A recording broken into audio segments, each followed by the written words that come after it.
Welcome to Ajax Academy YouTube channel. In this session, I am going to discuss CBSE Class 9 Gravitation Question and Answers Chapter 10. If you like this video, please like, share and subscribe to our channel. Please share your comments in the comment section. Okay, let us go to the today's topic. First question. In text questions. State the universal law of gravitation. Let us discuss. According to universal law of gravitation, every particle in the universe attracts every other particle with a force which is directly proportional to the product of their masses and inversely proportional to the square of the distance between them. So the direction of force is along the line joining the two particles. This is the universal law of gravitation. Universal law of gravitation states that the force which is directly proportional to the product of their masses and inversely proportional to the square of the distance between them. So here this can be written as, this is F. F nothing but force which is directly proportional to product of their masses m1 and m2. Suppose consider the particle having two particles are having masses m1 and m2. These are separated by distance r. This distance is inversely proportional to the square of the distance. This is the statement of universal law of gravitation. According to universal law of gravitation, the force which is directly proportional to the product of their masses and inversely proportional to the square of the distance between them. So the direction of force is along the line joining the two particles. Suppose this is the one particle and this is the another particle, and this is the particle having mass m1 and another particle having mass m2. These are separated by distance r. This is the direction of the force is along the line joining the two particles. Okay. Next one. Write the formula to find the magnitude of the gravitational force between the earth and an object on the surface of the earth. Next, let us discuss what the formula behind that. The formula for the magnitude of gravitational force between the earth and an object on the surface is F. So here F is equals to GMEM by R square. G nothing but here gravitational constant, M nothing but mass of the earth, and the small m refers the mass of an object, and R refers the radius of the earth. So this is the formula to find the magnitude of the gravitational force. So F is equals to GMEM by R square, nothing but GMM by R square. Here ME refers the mass of the earth and small m refers the mass of the object. Okay, R refers the radius of the earth. This is the formula to find the magnitude of gravitational force between the earth and an object on the surface of the earth. Next question. What do you mean by free fall? Here, free fall nothing but an object falling towards the earth under the action of gravitational force. Due to gravitational force of the earth, all the objects are freely falling bodies, and apple falling from a tree from Newton's law of force. Here, we are telling that free fall nothing but all objects falling towards the earth under the action of due to gravitational force of attraction of the earth alone are said to be in free fall. Free fall nothing but all objects falling towards the earth under the action of gravitational force of the earth. Next one. What do you mean by acceleration due to gravity? Acceleration due to gravity nothing but The acceleration of a freely falling body is constant on the earth.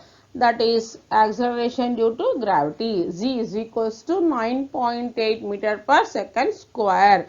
It is constant on the earth. Suppose if you are going on the moon, it is varies. So acceleration with which an object falls freely towards the earth is known as acceleration due to gravity. The acceleration due to gravity nothing but the acceleration of a freely falling bodies, which is a constant, that is known as acceleration due to gravity. It is denoted by letter G. Its value in SI system 9.8 meter per second square. In CGS system 980 centimeter per second square. Okay, this is about the acceleration due to gravity. Next one.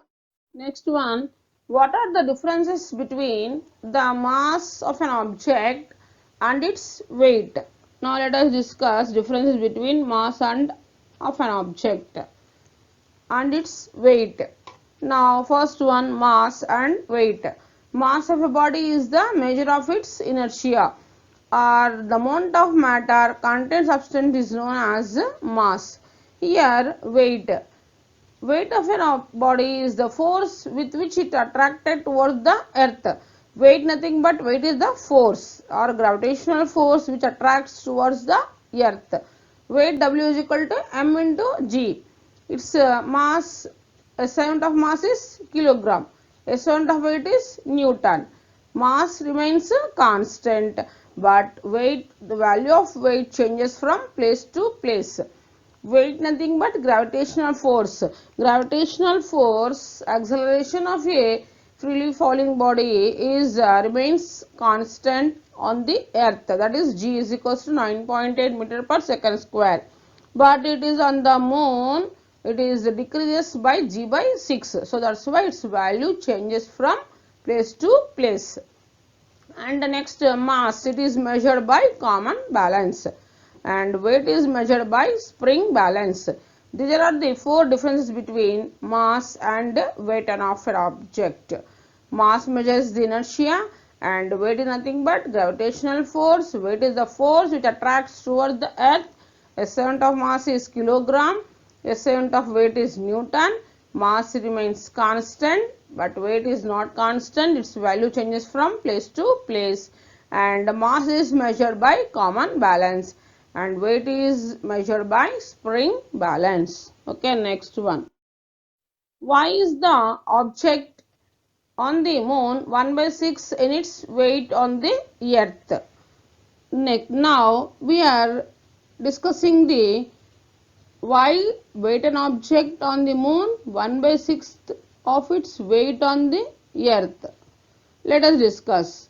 The weight of an object depends on the value of acceleration due to gravity, G. So the value of G on the earth is 6 times more than that of moon, because the mass and radius of earth is more than the mass and radius of moon.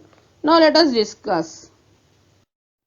Here now we are assuming that let ME be the mass of the earth.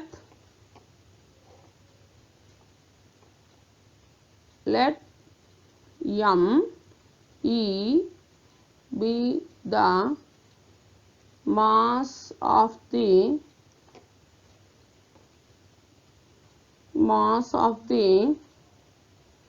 earth, and all these are we are assuming, and small m be an object on the surface of the earth. On the surface of the earth. ME refers the mass of the earth, small m refers the mass of the object. Here m be an object on the surface of the earth, and RE refers the radius, RE be the radius of the earth, radius of the earth. according to, now we are taking the according to universal law of gravitation, weight We of an object on the surface of the earth is given by, according to universal law of gravitation, weight of an object on the surface of the earth is given by G(m)(E)(m) by r square. So now again let mm and rm be the mass and radius of the moon respectively. Now we are assuming that let mm and rm be the mass and radius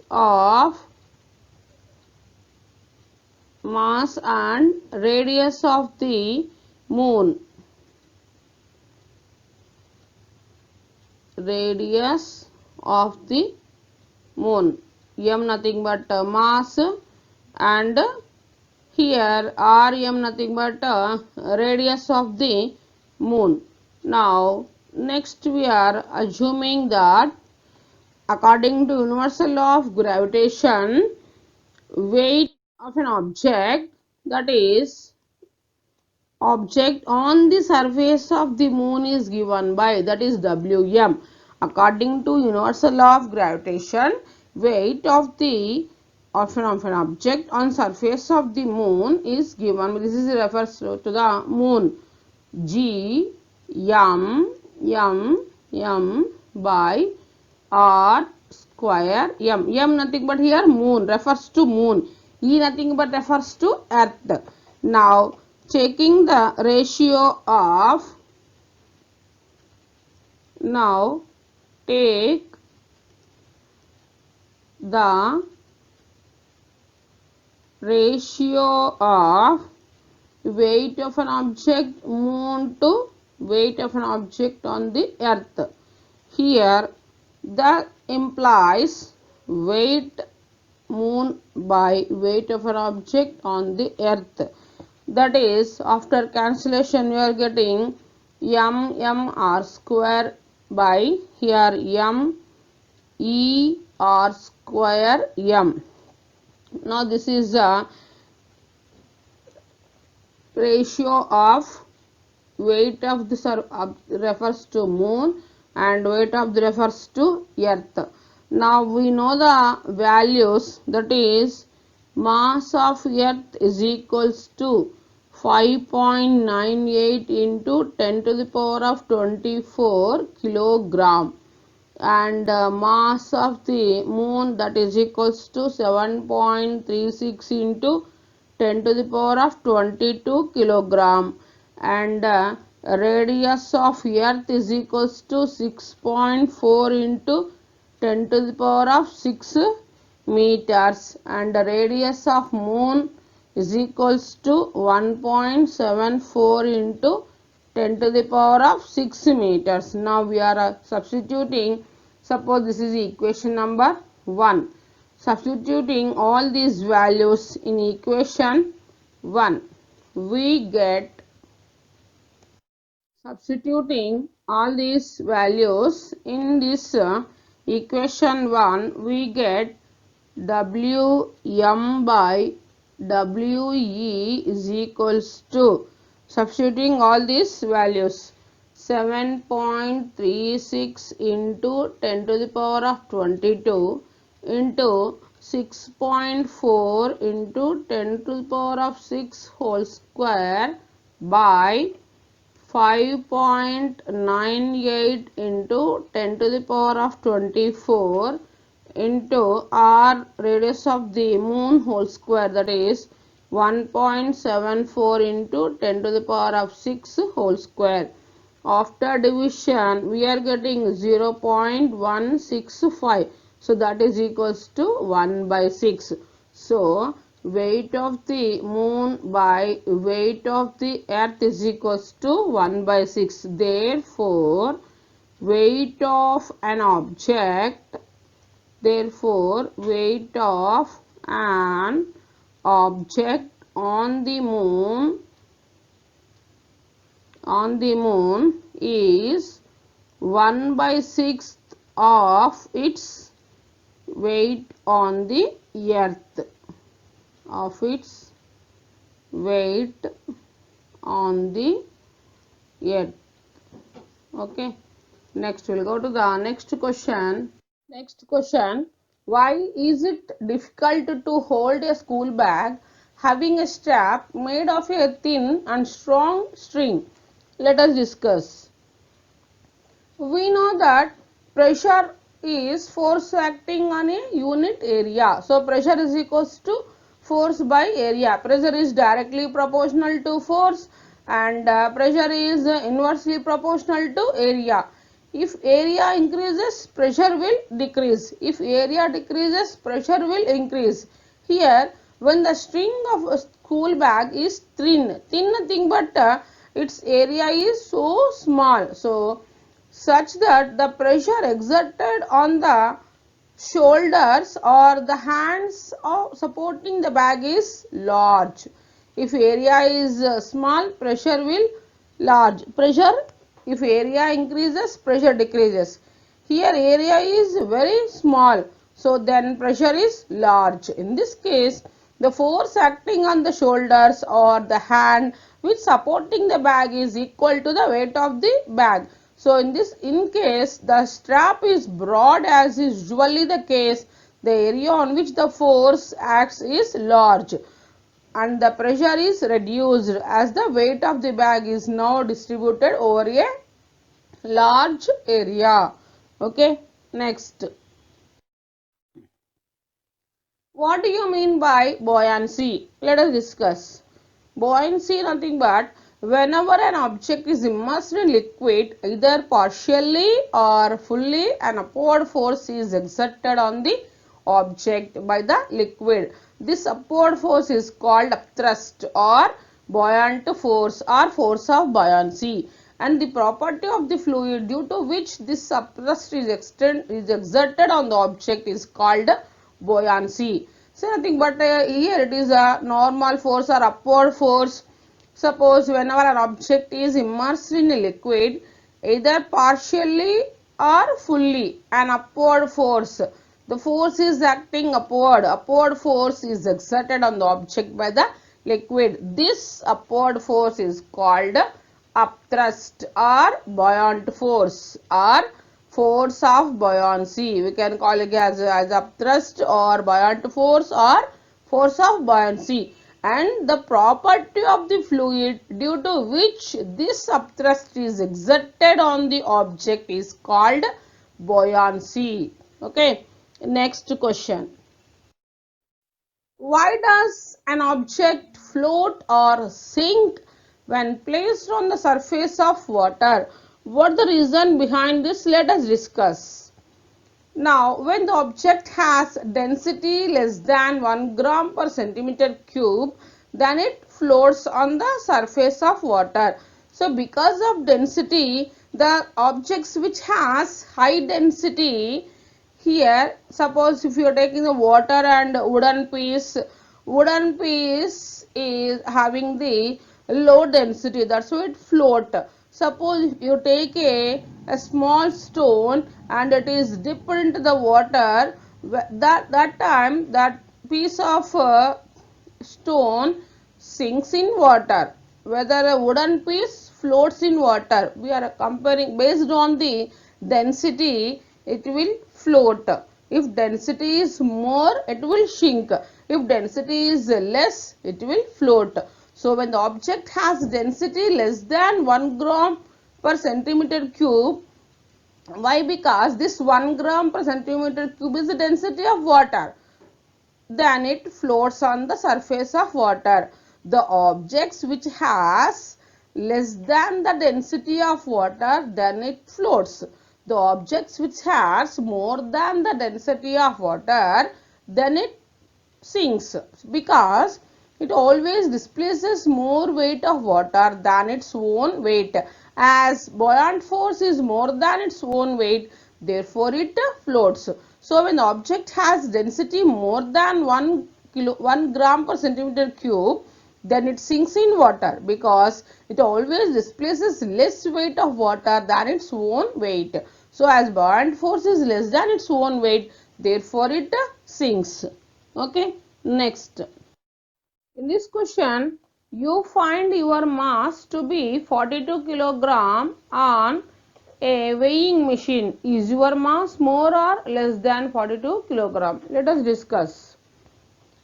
Here a weighing machine is a sort of spring balance which measures the weight and not the mass of a body. So when we stand on a weighing machine, our weight, which is due to gravitational force of attraction of the earth, acts vertically downwards. So but the buoyant force acts vertically upwards. So gravitational force, when we are standing on the weighing machine, the two forces are acting on this. One is the gravitational force acting downwards, other force is the buoyancy force is acting vertically upwards. So as a result of this, our apparent weight, that is true weight minus buoyant force, is less than the true weight. So since the weighing machine measures the apparent weight, our true weight is more. So that is more than 42 kilogram.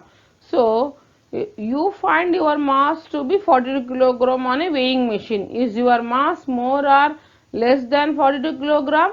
More than 42 kilogram. Okay, next question.